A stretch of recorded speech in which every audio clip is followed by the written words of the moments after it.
Class से पहले एक इमेज मैंने शेयर की हुई है आपके साथ, ग्रुप पर आपको आई हुई है। तो वो इमेज क्या है उसके बारे में थोड़ी सी चर्चा कर लेते हैं, उसके बाद जो है मैं क्लास स्टार्ट कर रहा हूँ। इस इमेज में कुछ कंपटीशन के बारे में है। अंशिका आप भी देख लीजिएगा। ये कंपटीशन जो है नेशनल लेवल पे सेंट्रल गवर्नमेंट ऑर्गेनाइज करवा रही है। सेंट्रल गवर्नमेंट आज़ादी के 75 वर्ष मनाने के लिए बहुत सारे कंपटीशन कर रही है और लगातार कर रही है ना, ताकि जो है बहुत अच्छे से 75वां साल आज़ादी का मनाया जा सके। और मेरे ख्याल से जो जैसे 25 साल, 50 साल, 75 साल, 50, 100 साल, ये सब जो है इम्पोर्टेंट डेट्स होती हैं जो कि अपने आप में खास बनाती हैं किसी चीज को, है ना। तो स्वतंत्रता का अगर वो चीज मना रहे हैं तो उसमें कोई बुराई नहीं है, अच्छी तरह से अच्छा नजरिए से देखना चाहिए उसको। ये वाले इमेजेस मैंने ग्रुप पर आपके शेयर की हुई है। तो इसमें जो है वो 3 कंपटीशन के बारे में है। 3 कंपटीशन में सारी डिटेल्स जो है आपको वेबसाइट पे मिलेंगी, मैं ज्यादा चीजें शेयर नहीं कर पाऊंगा। तो ये पेट्रोटिक लोरी, लोरी मतलब सुनते हो ना, बच्चे को लोरी सुनाते हैं। तो कोई देशभक्ति लोरी, देखो यहाँ पर क्रिएटिव माइंड ही काम करेंगे। अगर आपका क्रिएटिव माइंड है, कुछ बना सकते हो, आप में है ताकत, आप लोगों में कुछ है। भले ही वो मस्ती मजाक में बना लो, लेकिन बना के अगर बना सकते हो। तो लोरी और पोएट्री लिखा हुआ है। तो पेट्रियोटिक लोरी और पोएट्री का कंपटीशन है, इसके बारे में पढ़िएगा। 31 तारीख से कॉन्टेस्ट ओपन हुआ है। इसमें आप जो है हर हर आप पार्टिसिपेट करोगे, सर्टिफिकेट तो आपको मिल ही जाएगा।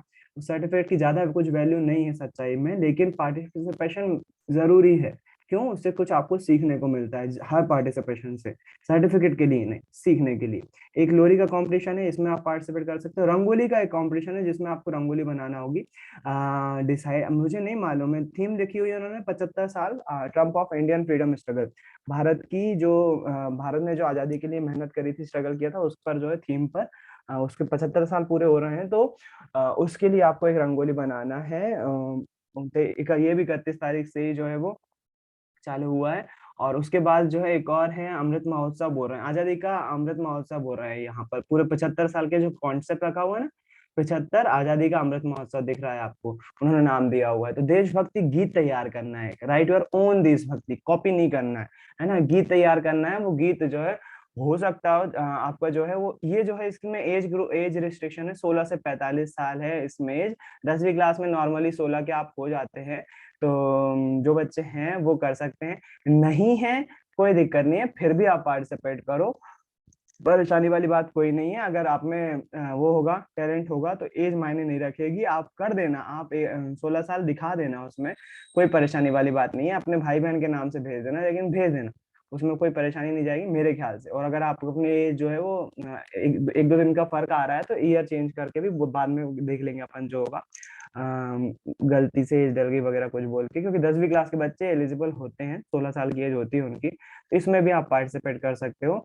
अच्छा कंपटीशन है, पार्टिसिपेशन होना चाहिए, स्कूल से तो होना ही चाहिए, है ना। तो अगर आप इन तीनों चीजों में थोड़ा सा टाइम देके निकालोगे टाइम, तो आप जो है अच्छा कर सकते हो। उसमें कोई परेशानी वाली बात नहीं है उसमें ऐसी कोई। भैया इसे भेजना कहाँ है? भेजना कहाँ है उसको, आप एक बार चलो मैं वेबसाइट पे विजिट करवा देता हूँ आपकी। अमृत महोत्सव NIC। तो यहाँ पर सारी डिटेल मिल जाएगी, कंपटीशन में कैसे पार्ट करना है आपको, कैसे जो है वो सब चीजें होना है। एक्चुअली कल ही ये इवेंट आया हुआ है मेरे पास, तो मैंने अभी तक इसको खोल के नहीं देखा हुआ है कि कैसे पार्टिसिपेट करना है या क्या होना है। इसलिए मैंने आपके सामने ही जो खोल रहा हूँ इसको। कंपटीशन पे पार्ट करते हैं, इवेंट एंड एक्टिविटीज, शायद कंपटीशन में होगा। लोरी कौन से देशभक्ति किसका देखना चाहोगे पहले, एक का किसी का देख लेते हैं। गीत का। लोरी का मतलब, अच्छा देशभक्ति गीत का, चलो ठीक है नहीं, देशभक्ति। गीत का। हाँ हाँ, देशभक्ति गीत देख लेते हैं। देशभक्ति गीत का कंपटीशन, इंट्रोडक्शन दिया हुआ है, सिलेक्शन क्राइटेरिया 16 से 45 साल के बच्चों के लिए, stage 1, stage 2, stage 3, stage 4, 4 stages में है। पेट्रियोटिक सॉन्ग आपकी मातृभाषा में लिखे जा सकते हैं, राष्ट्रीय भाषा में लिखे जा, can be written national language. कुछ गलत नहीं है यहाँ पर, भारत की कोई राष्ट्रभाषा है ही नहीं, फिर भी लिखा हुआ है, चलो क्या। Can be written in English too, English में भी लिखे जा सकते हैं। आपको भारत के इंस्पायरिंग स्टोरी वगैरह उसमें दर्शाना है, कैसे जो है वो सबसे पहले होगा तहसील या taluka level. Each district will organise this competition at tehsil taluka levels and competition at tehsil taluka level will be conducted digitally and micro state would be created on website and Azadi Canvas work uploading competition along with few others। तो सबसे पहले तहसील level पर होगा, छोटे level पर जिला level जिसको बोलते हैं। उसके बाद जो है विनिंग एंट्रीज देशभक्ति की selected national winners will provide. तो ये आपके पार्टिसिपेशन करोगे। Entries will start on 31st and the national level final will be held on Baisakhi 13 अप्रैल को 2022 को जो है फाइनल होगा इसका। लॉन्च डेट हुई 31 तारीख को। तहसील लेवल पे ये कंडक्ट होगा 31 अक्टूबर से 31 जनवरी तक। वेबसाइट वर्चुअल मोड पे होगा, ऑनलाइन होगा। तो यहाँ पर आपको पार्टिसिपेट करना है। पार्टिसिपेट करने के बाद यहाँ पर रजिस्ट्रेशन के लिए बोलेगा, आप अपना रजिस्ट्रेशन कीजिए। मेरे ख्याल से डेट ऑफ बर्थ नहीं मांगी है इसमें डेट ऑफ बर्थ। मामला गड़बड़ हो जाएगा, अगर आप 16 से कम के हैं तो फिर गड़बड़ हो जाएगा मामला। मैं करके देखूं 2000 कितना है, 2005 का है बर्थडे या 6 का है? 6 का होगा। कोई एक डेट ऑफ बर्थ बोल देना, जय आपकी डेट ऑफ बर्थ। भैया 20 अगस्त 2005। 20 अगस्त देख करके देखते हैं, मना तो नहीं कर रहा। पूरा भरना पड़ेगा क्या?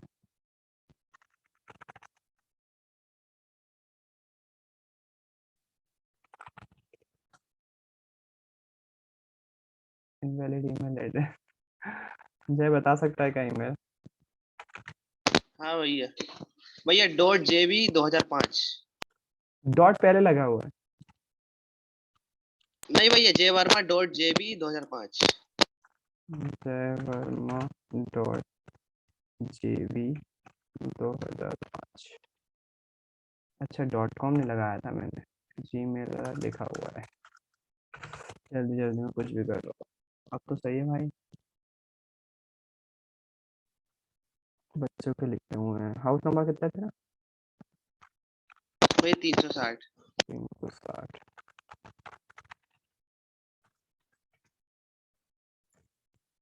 तहसील तालुका। अच्छा यहाँ पहले इसको सिलेक्ट करना पड़ेगा। Hindi state UT. वैसे मना नहीं कर रहा है, तू हो गया है क्या 16 का? हाँ भैया। हाँ इसलिए तो मना नहीं कर रहा है, सही तो है। तो जो बच्चे हो गए 16 के उनको दिक्कत नहीं करेगी। इसको कम करके देखते हैं, 2006 करके देखते हैं, देखने बताता है।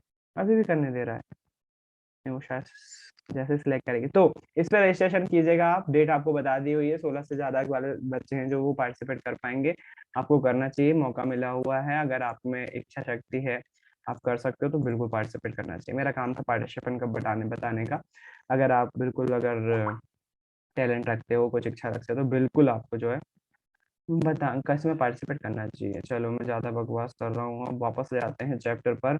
इसमें हम अलैंगिक जनन के बारे में पढ़ रहे थे। लास्ट में हमने विभिन्नता का महत्व देखा था, एकल जीवों प्रजनन विधि देख रहे थे, विखंडन के बारे में देख लिया था, खंडन के बारे में देख लिया था। दोनों में अंतर भी हम थोड़ा बहुत जानते हैं। विखंडन में जो है एक ही शरीर से दो हिस्से जो है वो टूट रहे थे। खंडन मेरे ख्याल से अभी नहीं देखा था। खंडन में क्या होता है, टुकड़े हो जाते हैं। एक एक व्यक्ति के टुकड़े, वो दोनों टुकड़े जो है वो जिंदा हो जाते हैं, जैसे स्पायरोगायरा। स्पायरोगायरा जो है वो छोटे छोटे टुकड़ों में खंडित हो जाता है और हर एक टुकड़ा जो है वो नया जीव बनाता है।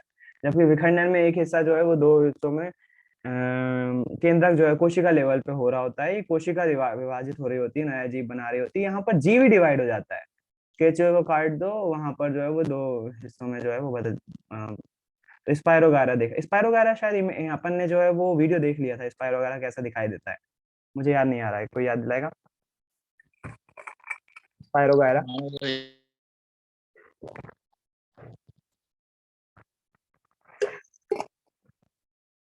कोई इमेज मेरे दिमाग में क्यों नहीं आ रही स्पायरोगायरा को नाम लेते से? चलो एक बार देखते हैं ताकि कुछ याद आ जाए। भाई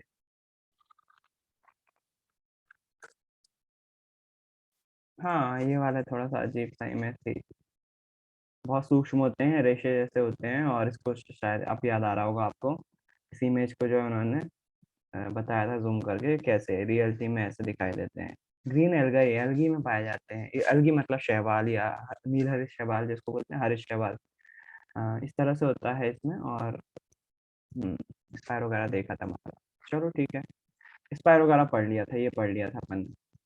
और बहुकोषीय जीवों में जन्म के लिए अपेक्षाकृत जटिल विधि की आवश्यकता होती है। तो जो सरल जीव होते हैं उनमें आसानी से जो है वो विभाजन हो जाता है और उसके बाद अम, आसानी से जो है उनमें जन्म हो जाता है। पुनरुद्भवन ये वाली चीज अपन देख चुके हैं वीडियो में, इंट्रोडक्शन में मैंने आपको बताया था प्लेनेरिया कैसे जो है उसमें पुनर्जनन हो जाता है। और मुकुलन भी देख चुके हैं, रियलिटी में एक मुकुल उत्पन्न हो जाता है, मुकुल अलग होके अभी यहाँ पर होता है, फिर उसके बाद नया ही पौधा बना लेता है। तो हाइड्रा में मुकुलन जो है दिखाया हुआ है। हाइड्रा जैसे कुछ प्राणी पुनर्जनन की क्षमता वाली कोशिकाओं का उपयोग मुकुलन के लिए करते हैं। मतलब हो तो यहाँ पर भी पुनर्जन्म ही रहा है, पुनरुद्भवन ही हो रहा है, लेकिन उसी चीज को जो है वो यहाँ पर जो है एक जीव से कटकर दूसरा जीव बन जा रहा था, यहाँ पर एक ही जीव में उग रहा है वो चीज, है ना। नई कोशिकाओं का यूज करके वो नया जीव उसी में बना ले रहा है और फिर अलग हो जा रहा है। थोड़ा सा अंतर है, इसलिए उसको मुकुलन में रख दिया हुआ है। हाइड्रा में कोशिकाओं को नियमित विभाजन कर एक स्थान पर उभार विकसित हो जाता है। ये उभार वृद्धि करता हुआ नन्हे जीव में बदल जाता है, पूर्ण विकसित होकर जनक से अलग और स्वतंत्र जीव बन जाता है। कोई नई बात नहीं है उसमें। कायिक प्रवर्धन, कायिक प्रवर्धन के लिए एक प्रयोग दिया हुआ और वो काफी होगा कायिक प्रवर्धन को समझाने के लिए। आलू को लेकर आलू को लेकर उसका निरीक्षण कीजिए, है ना। जीत आप अपनी ज्वाइनिंग सेटिंग चेंज कीजिएगा। आप ज्वाइन करते हो तो माइक खुला आता है, उसमें सेटिंग आती है, उसको चेंज कर लोगे तो माइक खुला हुआ नहीं आएगा, है ना। उसमें आप सेटिंग में थोड़ा सा चेंज कर सकते हो। तो यहाँ पर आलू सभी ने देखा होगा, आलू आलू में इस प्रकार के प्रभर्ध जो है वो कॉमन सी बात है। आप देखोगे आलू में जो है वो इस प्रकार के प्रभर्ध उग जाते हैं, तो वो बहुत अच्छा उदाहरण है कायिक प्रवर्धन का, है ना। तो कायिक प्रवर्धन, ऐसे बहुत से पौधे हैं जिनमें कुछ भाग में जड़, तना तथा पत्तियां उपयुक्त परिस्थितियों में विकसित होकर नया पौधा उत्पन्न करते हैं। अधिकतर जंतुओं के विपरीत एकल पौधों में इस क्षमता का उपयोग जन्म विधि के रूप में करते हैं। पर्तन, कलम, रोपण जैसी कायिक प्रवर्धन की तकनीक का उपयोग कृषि में भी किया जाता है। तो पर्तन, कलम और कलम काटना आपने देखा हुआ है, कैसे जो है वो गुलाब की कलम बोई जाती है। रोपण विधि, एक बार अपन चाय कैसे बोते हैं उसका वीडियो भी सोशल में भी काम आएगा, वो अपन को एक बार देखना तो बनता है, क्योंकि रोपण विधि फिर से बार बार आ रही है सामने। रोपण विधि, रोपण विधि, रोपण रोपण नाम सामने आ रहा है, तो एक बार कम से कम देखना तो बनता है चाय कैसे बनती है। मुझे मालूम है कुछ बच्चों ने देखा हुआ है, लेकिन सभी ने नहीं देखा हुआ है ना। तो टी प्रोडक्शन कैसे होता है देखते हैं। इंडिया का देखें, चलो इंडिया का देख लेते हैं, कोई अच्छा वीडियो बनाया किसी ने तो। हाउ टी इज प्रोसेस्ड, देखते हैं थोड़ा सा इंटरेस्टिंग। ललन टॉप है नहीं, ये लोकल अननोन व्यक्ति है। इंट्रोडक्शन स्किप कर सकते हैं, यही तो ताकत यूट्यूब हमको देता है। ज्यादातर घाटियों पे ही हो रहा होता है, क्योंकि नॉर्थ ईस्ट में ज्यादातर घाटियां ही हैं। बहुत केयर करना पड़ती है, बहुत केयर करना। Tea leaves or the produce are plucked almost throughout the year. Produce is particularly high लगभग साल भर होती है इसकी खेती। monsoons due to a spurt in growth. Hand plucking is a traditional method involving hundreds of women. पत्तियां तोड़ी जा रही हैं हाथ से चूज की जाती है पत्तियां, इसमें मशीन काम नहीं कर सकती। वो हाथ से देखना पड़ता है कौन सी पत्ती जो है वो तैयार हो गई चाय के लिए, तो हाथ से तोड़ी जाती है, मशीन से मुश्किल है तोड़ना, पहचान नहीं पाएगी मैं। Each of these women will contribute up to 21 kilograms of plucked tea. Large-scale migration by laborer communities to the big cities. This weighs around 650 to 700 grams. Self-sharpening blade. Instrument जैसा है जिससे वो पत्तियां काटने में यूज कर रहे हैं। लेकिन हमको स्टार्टिंग दिखना चाहिए कैसी होती है। The general manager. प्रोडक्शन है। When you roll it, when you press it in the ball, okay. तो ये पत्तियां तोड़ ली गई हैं, उसको फैक्ट्री में लाते हैं और उसके बाद फ्रेश है ना, तो दब जाती हैं बहुत ज्यादा। प्रोसेस कर रहे हैं वो फैक्ट्री में, जैसा चला रहा है। अलग अलग सारी प्रोसेस है, सारी नहीं देख पाएंगे बेटा अपन, बहुत टाइम लग जाएगा। नहीं तो फैक्ट्री में प्रोसेस कर रहे हैं, चाय कैसे बन रही है वो बता रहे हैं अपन। हालांकि टीम से कर रहे हैं ताकि बैक्टीरिया को मार सकें, उसमें जो बैक्टीरिया वगैरह हो उनको मार सकें, नहीं तो वो खराब हो जाएगी, वो सड़ा देगी, है ना। ये स्टीम उसको दी जा रही है, या फिर स्टीम है या फिर कोई दवाई छिड़की जा रही है, या मेरे ख्याल से पानी भी छिड़का जा सकता है, क्योंकि पत्तियों को ताजा रखना है। पत्तियां ताजी रहेंगी तभी तो मैं, क्योंकि स्टीम करेंगे तो वो मुरझा जाएंगी। मैं पूरा सुनना पड़ेगा, वीडियो नहीं सुन पाऊंगा। तो उसको जो है वो पानी छिड़का जा रहा है ताकि वो फ्रेश बनी रहे पत्तियां। फिर काट दिया उनको, अब क्या बचा हुआ, सुखाने का काम बचा हुआ है, वही तो चाय पत्ती बनती है। So that's where it's crushing, tearing, and the weather condition is nothing but associated with tea and benefits, which are known to be nothing but oxidization. enzymatic oxidization activates antioxidant polyphenols, which are known to be responsible enzyme for काम the कर रहे हैं color, यहाँ पर, ये बोल flavor, रहे हैं। and benefits popularly associated with तुरंत tea. बना दिया उन्होंने चाय पत्ती। Once it's fermented, already the colors change so much. Coppery You brown. know, yeah, it's already So that's what coppery it brown. shows Yeah. the infusion. I मुझे told ये you, देखना when है you- कि चाय when you उगाई taste कैसे the जाती tea, है। your color of the infusion is very important. You have to have coppery brown. So if it is under fermented, you don't get a good tea. If it is over fermented, you don't get good tea.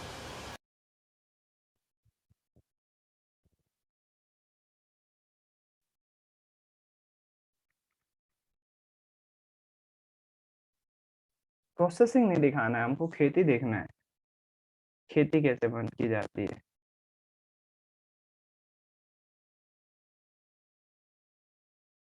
खेती के लिए video है कि नहीं है? Are to light yellow to dark red. Oolong is made from the leaves of a smooth roasted taste. Like most teas, oolong is made from the leaves of a flowering plant species called Camellia sinensis. Harvest time is during the plant's peak growing season, which in Thailand is from May to November. हाँ भैया हाँ, क्या हुआ बोल। भैया चाय में जो चाय पत्ती डालती है वो कैसे बनती है? चॉकलेट कैसे बनती है? चॉकलेट अलग चीज है, चाय अलग है। चॉकलेट बता रहा हूँ कैसे बनती है। अभी चाय पत्ती देखो, चॉकलेट भी बता देंगे। चॉकलेट अलग चीज है, उसको भी जो है वो बता दे रहा हूँ चॉकलेट कैसे बनती है। Workers handpick what's known as the flush, a grouping of 2 young leaves and a bud, which grows out the top of the plant.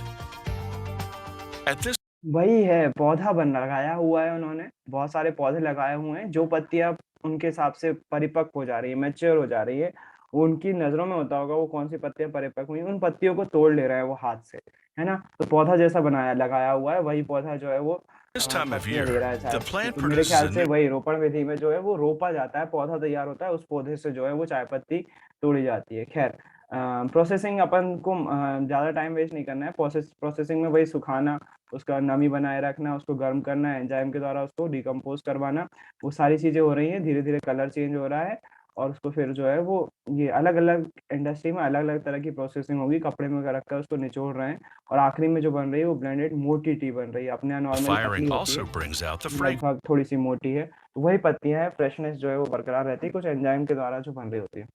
How chocolate is made, chocolate और देख लो, ठीक है, आप नाम लिया है तो। चॉकलेट कैसे बनती है? चॉकलेट ये वाली है, हाँ जाहिर सी बात है, इस प्रकार का कोको पाउडर से बनाई जाती है चॉकलेट। वो कोको कैसे मिलता है, उसका एक फल होता है, देखते हैं, कोको फ्रूट। चॉकलेट बनती है कोको पाउडर से। कोको पाउडर कहाँ से प्राप्त होता है? कोको फ्रूट से। तो वो कोको फ्रूट इस प्रकार से दिखाई देता है और इस प्रकार से उसकी खेती की जाती है। पूरा वीडियो नहीं दिखा पाऊंगा मैं अनफॉर्चुनेटली, क्योंकि टाइम थोड़ा सा कम है। तो इस प्रकार का कोको का फ्रूट होता है, इससे जो है कोको प्राप्त मिलता है। इसमें से बीन निकलते होंगे, देखता हूँ। तो आगे बढ़ाते हैं, यहाँ से तोड़ रहे हैं उसको, ये इसके अंदर से इस प्रकार की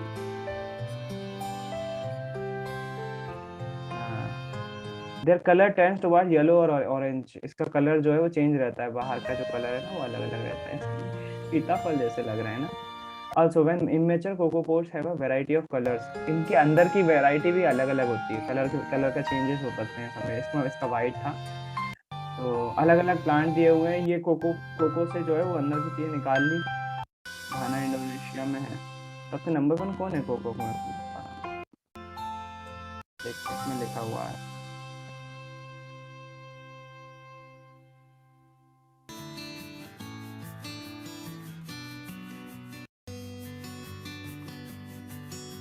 उसके बीज को निकाल लिया है, उसको फर्मेंट किया जा रहा है। फर्मेंट करना मतलब एक तरह से सड़ाना ही होता है ना, एंजाइम की क्रिया करवाना, सीधी सी बात।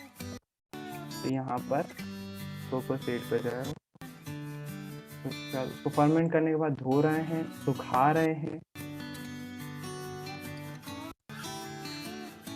धूप में रखा हुआ है, उसके कारण से उसका कलर चेंज होगा, जाहिर सी बात है। ये ग्रीन हाउस इफेक्ट के लिए तैयार किया जाता है ताकि एक प्रकार का टेम्परेचर, ये टेंट जो दिख रहा है ना, एक प्रकार का ज़्यादा टेम्परेचर जिन फसलों को लगता है, इन बीज को सुखाने के लिए टेम्परेचर ज़्यादा लगता होगा, इसके कारण से ये ग्रीन हाउस जैसे हाउस बनाए हुए हैं और उसको गर्मी दे रहे हैं, और वो सूख रहे हैं तो जैसे जैसे ड्राई होने पर ऐसे काले होते जा रहे हैं। फिर उसके बाद वीडियो प्रोसेस चॉकलेट, आप ये बीज बन गए, इससे जो है फिर चॉकलेट बनती है। ये आए, इनको अलग किया जा रहा है, अलग करके अब पीसा जाएगा। ये थोड़ा सा बारीक कर लिया, और बारीक करेंगे, पाउडर बनेगा, वो कोको पाउडर रहेगा, ये चॉकलेट, लिक्विड चॉकलेट बन गई, और उसका जो है फिर यूज़ किया जाएगा। मेरे ख्याल से जवाब आपके क्वेश्चन का मिल गया होगा, ज़्यादा टाइम वेस्ट नहीं करते हैं अपन। चॉकलेट उत्पादन में यहाँ पर एक वो देश का नाम आया था, घाना सेकंड नंबर पे आया था, उसका नाम वो देख लेते हैं, पहले नंबर पे कौन था।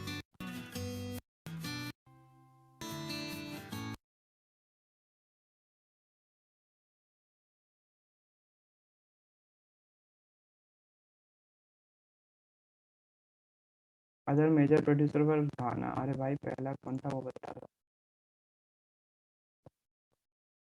आइवरी कोस्ट, 2017 में world production of cocoa beans was 5.2 million tons, led by Ivory Coast. Ivory Coast के द्वारा लीड किया गया था, जो कि 38% टोटल चॉकलेट कोको बीन्स का 38% जो है वो आइवरी कोस्ट में बन रहा था। उसके अलावा घाना में 17% और इंडोनेशिया में 13% था।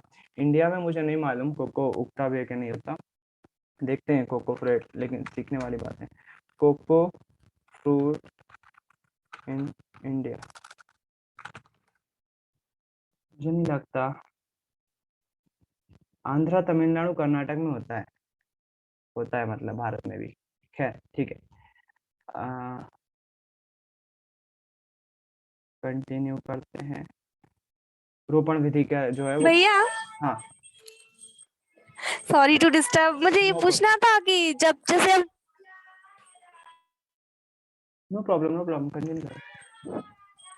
भैया वो जैसे चाय को हम ज्यादा टाइम तक पीते हैं, तो जब नहीं पीते तो फ्रेशनेस नहीं लगती है, तो उसमें कुछ होता है क्या, मतलब जिसकी वजह से हम नहीं पीते हैं तो फ्रेशनेस नहीं लगती है? हाँ बिल्कुल, कोई इसका जवाब देना चाहेगा क्लास में पढ़ने वाले बच्चे? चाय में ऐसा क्या होता है जिससे हम फ्रेश हो जाते हैं?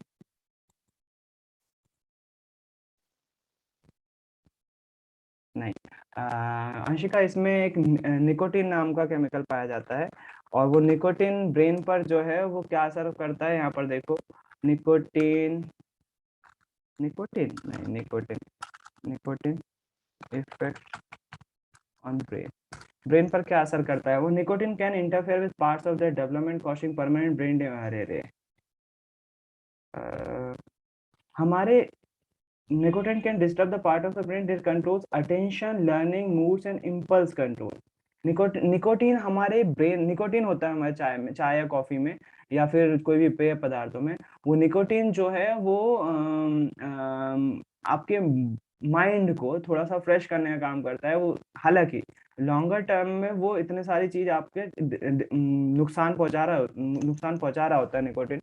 अब इसके मतलब ये भी नहीं है कि बहुत ज्यादा मात्रा में जा रहा है चाय का। निकोटीन जो है वो ड्रग्स वगैरह में पाया जाता है और उसमें बहुत ज्यादा मात्रा होती है निकोटीन की, उसके कारण से ये सब चीजें होती हैं। कुछ मात्रा में जो निकोटीन चाय के माध्यम से हमारे बॉडी में जा रहा होता है, वो एक तरह से कुछ ऐसी केमिकल रिलीज कर देता है हमारे मस्तिष्क में जो कि खुशी का अनुभव करवाते हैं, तो हम कुछ टाइम के लिए नशे में होते हैं।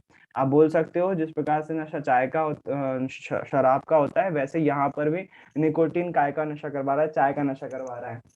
केवल चाय में नहीं है वो चीज कॉफी में भी है, वो चीज ड्रग्स में भी है, जो ड्रग्स ले रहे होते हैं, तो निकोटीन के कारण से ऐसा हो रहा होता है ना। आप देखोगे तो उसमें पता चल जाएगा। और ज्यादा डीप में देखना है तो आप देख सकते हो, आपका बेसिक आंसर है निकोटीन के कारण से ऐसा हो रहा होता है। कायिक प्रवर्धन के द्वारा आलू का निरीक्षण कीजिए, छोटे छोटे टुकड़ों में काटिए, गर्त हो कुछ में नहीं, एक ट्रे में रुई पतली बर्फ बिछाकर उसे गीला कीजिए कलिका वाले टुकड़ों पर और एक बिना गर्त वाले टुकड़ों की। खैर, इसके द्वारा जो है वो एक आलू से ही आलू उगाया जा सकता है। आसानी से, है ना। तो अगर आलू में इस प्रकार के कलिका उत्पन्न हो रही हैं, उतना हिस्सा काट कर आप आलू का बो दोगे तो आलू उसमें से उग जाएगा आसानी से। क्या हो रहा होगा, आलू की कोशिका यहाँ पर है, कोशिका में डीएनए है, उसको पता है आलू की संरचना कैसी है, आप उसको वो वातावरण दोगे जिससे वो नया आलू बना सके। केवल कलिका लगाने पर आपका जो है वो आलू उत्पन्न हो सकता है ना। इसी प्रकार बायोफिल्म की पत्तियों की कुछ कलिकाओं विकसित होकर मृदा में गिर जाती है तथा नए पौधे के रूप में विकसित हो जाती है। ब्रायोफिल्म, ऑनलाइन पढ़ने का कुछ फायदा उठाएं। ब्रायोफिल्म कम से कम हमें पता तो होना चाहिए कैसा दिखता है। ब्रायोफिल्म, मुझे तो नाम भी, क्योंकि मैं ऑनलाइन पढ़ा, ऑफलाइन पढ़ाओ ना, तो हम ये चीजें नहीं देख पाते हैं ऑफलाइन में, केवल पढ़ा देते हैं कि होता होगा कोई पौधा, लेकिन इस प्रकार का पौधा होता है ब्रायोफिल्म। हाँ, ये नॉर्मली अपने इस तरह का दिखाई भी देता है, इंडिया में इस तरह का दिखाई देता है, लेकिन कई तरह से खूबसूरत भी होता है। कितना मस्त दिख रहा है ना। ब्रायोफिल्म का वहाँ पर डायग्राम भी बना हुआ है, इसी का डायग्राम बना हुआ है जहाँ तक है वो। तो कायिक प्रवर्धन इसमें भी हो रहा होता है। तो ये जो कली फूटी हुई ना, इस पत्ती को बो देंगे यदि हम, तो फिर से हमको ये वाला पौधा मिल जाएगा ब्रायोफिल्म का, है ना। तो कायिक प्रवर्धन यहाँ पर हो रहा होता है पत्तियों में। हम एक बार फिर से रिवाइज करवाना चाहूंगा, हम पढ़ क्या रहे हैं, क्योंकि इतनी सारी बातों में ये मत भूल जाना कि हम पढ़ क्या रहे हैं। जीव के द्वारा जीव उत्पन्न करना है, एक समान जीव के द्वारा या अलग अलग जीवों के द्वारा कैसे जो है वो जीव उत्पन्न किया जाता है, उसके बारे में पढ़ रहे हैं। उसी क्रम में हम अलैंगिक प्रजनन विधियों के बारे में पढ़ रहे हैं। अलैंगिक प्रजनन में हमने पहले पढ़ा विखंडन, उसके बाद खंडन पढ़ा, फिर उसके बाद पुनरुद्भवन या पुनर्जनन, उसके बाद मुकुलन पढ़ा। मुकुलन के बाद हमने कायिक प्रवर्धन देखा, जिसमें प्रवर्ध जैसे उग जाते हैं पौधों पत्तियों पर, उनको आसानी से जो है वो, मनी प्लांट तो सभी ने बोया। मनी प्लांट का एक पौधा लीजिए, इसके टुकड़ों में काट दीजिए, प्रत्येक में कम से कम एक पत्ती अवश्य हो। दो पत्तियों के मध्य वाले भाग के कुछ टुकड़े काटिए, सभी टुकड़ों को एक सिरे से जल में डुबोकर रखिए, अगले कुछ दिनों तक उनका अवलोकन कीजिए, कौन से टुकड़ों में वृद्धि होती है तथा नई पत्तियां निकलती हैं। आप अपने प्रेक्षणों से क्या निष्कर्ष निकाल सकते हो। अगर मनी प्लांट नहीं बोया है तो बोइए, बहुत अच्छी चीज सीखने को मिलेगी आपको। कुछ नहीं करना है, एक बर्तन में पानी में मनी प्लांट का टुकड़ा जो है वो डाल देना है। दो अलग अलग टुकड़े डालने के लिए बोल रहे हैं वो। दो पत्तियों वाले मध्य भाग के कुछ टुकड़े काटिए, और दो पत्तियों के मध्य भाग वाले कुछ टुकड़े काटिए, और कुछ टुकड़ों में इस प्रकार काटिए प्रत्येक में कम से कम एक पत्ती अवश्य हो, है ना। तो अलग अलग, एक कुछ में एक पत्ती हो वो वाला पौधा, वो वाला हिस्सा काटिए, किसमें दो पत्ती हो वो वाला हिस्सा काटिए। तो आप देख रहे हो कि जहाँ से जो सिरे वाली होती है, जो नई पत्तियां उगा रही होती हैं, वहां से जो है वो मनी प्लांट उग जाता है। कायिक प्रवर्धन की तकनीक है ऊतक संवर्धन। ऊतक संवर्धन तकनीक में पौधे के ऊतक अथवा उसकी कोशिकाओं को पौधे के शीर्ष के वर्धमान से भाग से पृथक कर लिया जाता है। मेरे ख्याल से थोड़ा सा आपने 9th क्लास का मैं याद दिला दूं, जब आप ऊतक पढ़ रहे थे तो उस ऊतक में एक बात आती है विभाज्य ऊतक। विभाज्य ऊतक, जिसको मेरिस्मेटिक टिश्यू बोलते हैं, वो बोलते हैं कि पौधे में जो ऊपरी भाग होता है वहां पर विभाज्य ऊतक पाया जाता है। विभाज्य ऊतक कहाँ पाया जाता है, जैसे आपने शीर्षस्थ विभाज्य ऊतक, पार्श्व विभाज्योतक और अंतर्विष्ट विभाज्योतक जो है वो वहां पर नाम लिखे हुए थे। इस प्रकार का एक डायग्राम बना हुआ था। माइंड मैप में अगर मैं याद दिलाने की कोशिश करूं तो आपके बुक का पेज जो यहाँ पर था, वो 6 चैप्टर जो है वो इस वाले पेज से शुरू हुआ था यहाँ से, और वो डायग्राम जो है पेज पलटने पर इधर आया था, पहली लाइन में यहाँ पर ऐसा डायग्राम बना हुआ था, और उसमें मेरिस्मेटिक टिश्यू लिखा हुआ था 3 प्रकार के, एक शीर्षस्थ विभाज्योतक, अंतर्विष्ट विभाज्योतक और पार्श्व विभाज्योतक। इस प्रकार के 3 नाम लिखे हुए थे। नीचे जो है फिर वो तने का डायग्राम लिखा हुआ था, 2 डायग्राम बने हुए थे यहाँ पर, थोड़ा बहुत याद आ रहा और ठीक। वह अंतर्विष्ट जो विभाज्योतक होते हैं, मेरिस्मेटिक टिश्यू होते हैं, वो क्या होते हैं, पौधे की टिप पे पाए जाते हैं। जैसे कोई पौधा होगा ना, तो पौधे की टिप पर, ये मान लीजिए बहुत गंदा पौधा बनाया मैंने, लेकिन थोड़ा सा इमेजिन कीजिएगा, ये कोई पौधा है, माउस से नहीं बन सकता बेटा। इसकी टिप पर अंतर्विष्ट, यहाँ पर जो ऊतक पाए जाएंगे उनको हम बोलेंगे विभाज्य ऊतक, शीर्षस्थ विभाज्य ऊतक अगर स्पेसिफिकली बोलो। उसमें गुण क्या है, उसमें ये गुण है कि वो नई प्रकार की कोशिकाएं बना सकता है। वो ऊतक इस प्रकार का ऊतक होता है जो नई प्रकार की कोशिका बना रहा होता है, जिसके कारण से नया पौधा जो है वो बनता चला जाता है। अच्छा, यही विभाज्य ऊतक बाद में जब पुराने, जैसे अब पौधा यहाँ पर बढ़ गया ना, तो विभाज्य ऊतक शीर्ष पे ही पाया जाता है, पौधे के शीर्ष पे ही पाया जाता है, और जड़ों की शीर्ष पे भी पाया जाता है, और हमेशा शीर्ष पे ही मिलेगा। यही विभाज्य ऊतक जो शीर्ष पे पाया जाता है, यही पहले यहाँ पर था, अब यहाँ पर पहुंच गया है। जो पुराना विभाज्य ऊतक रहता है वही जो है वो स्थायी ऊतक में कन्वर्ट हो जाता है। थोड़े बहुत नाम सुनाई दे रहे होंगे, है ना, ये 9th का बेसिक है जो मैंने रिपीट करा। तो जो शीर्ष पर पाया जाता है उसको विभाज्य ऊतक बोलते हैं। उन विभाज्य ऊतक को, क्योंकि यहाँ पर उस कोशिका में एक विशेष प्रकार के गुण है, डीएनए भी है, गुण भी है कि वो उसी प्रकार का नया पौधा जो है वो बनाता जा रहा है। किसमें पाया जाएगा? टिप में पाया जाएगा। तो क्यों ना हम इस वाली टिप में जो ऊतक पाया जा रहा है उसको इधर से अलग कर लें, निकाल लें और उस टिप से बहुत सारे पौधे बना दें। उसी को बोलते हैं ऊतक संवर्धन। इसी चीज को बोला जाता है ऊतक संवर्धन।